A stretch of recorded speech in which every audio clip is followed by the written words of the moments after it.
Você já parou de verdade para ouvir a cidade onde vive? Não apenas escutar, mas ouvir.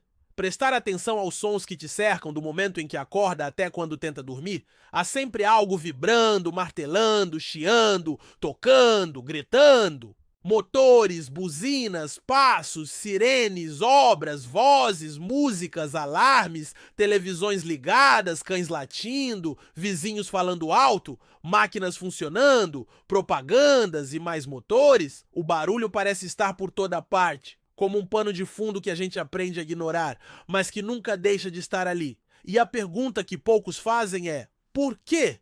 Por que as cidades são tão absurdamente barulhentas? A resposta é um emaranhado de história, tecnologia, comportamento humano e um pouco de caos inevitável.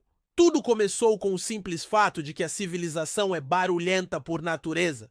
Desde que os seres humanos deixaram as florestas para formar aldeias e depois cidades, começamos a criar ruído.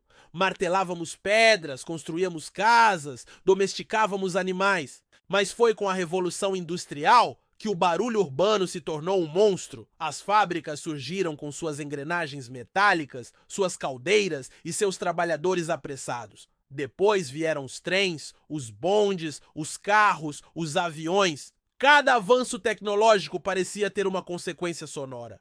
E ninguém parecia se importar. Afinal, barulho virou sinônimo de progresso. Uma cidade silenciosa era uma cidade morta. Uma cidade viva era uma cidade que rugia.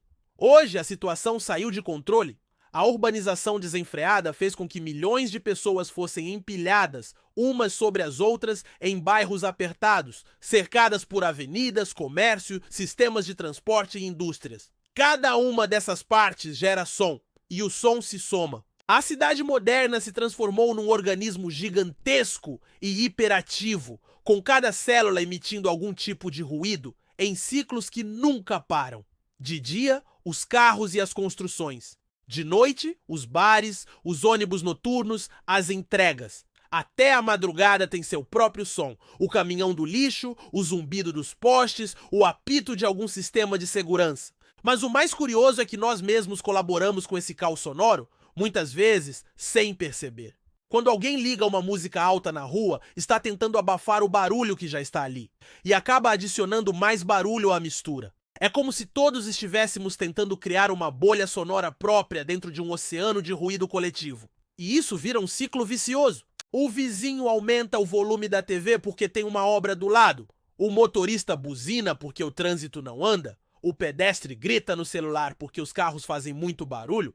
Cada um tentando se destacar num mundo onde ninguém consegue mais ouvir ninguém. E a culpa não é só das pessoas. O próprio design das cidades contribui.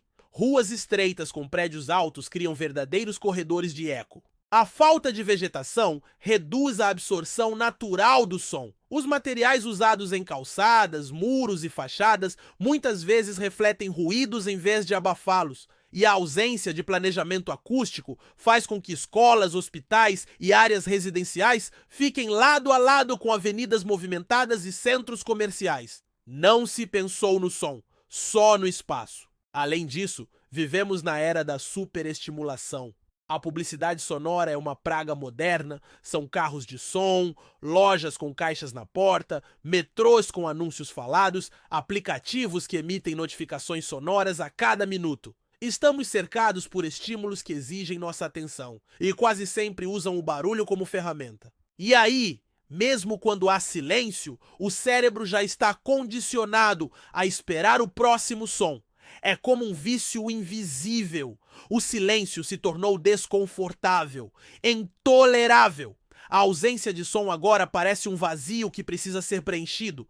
E tudo isso tem um preço. Barulho em excesso afeta nossa saúde mental e física. A Organização Mundial da Saúde já classificou a poluição sonora como uma das principais ameaças ambientais à saúde nas grandes cidades. O ruído constante pode causar estresse, insônia, perda auditiva, aumento da pressão arterial, problemas cardíacos e até ansiedade e depressão. O corpo humano não foi feito para viver nesse ambiente. E mesmo que a gente ache que acostumou, o sistema nervoso nunca se adapta totalmente. Ele apenas tolera e sofre em silêncio.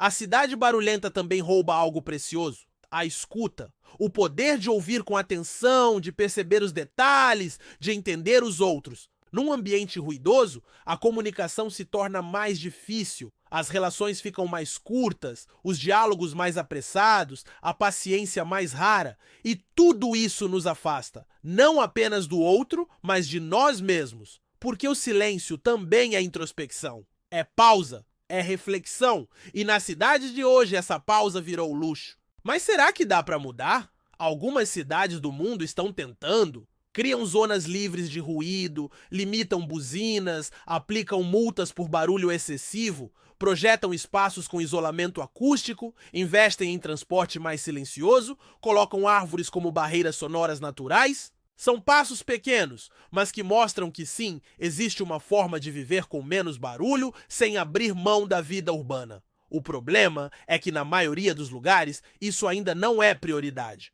Porque o barulho virou parte da paisagem, virou cultura, virou símbolo de que a cidade está viva. Só que nem sempre uma cidade barulhenta é uma cidade saudável. E talvez a verdadeira vida esteja naquele momento raro em que tudo se cala e você, enfim, consegue ouvir sua própria respiração.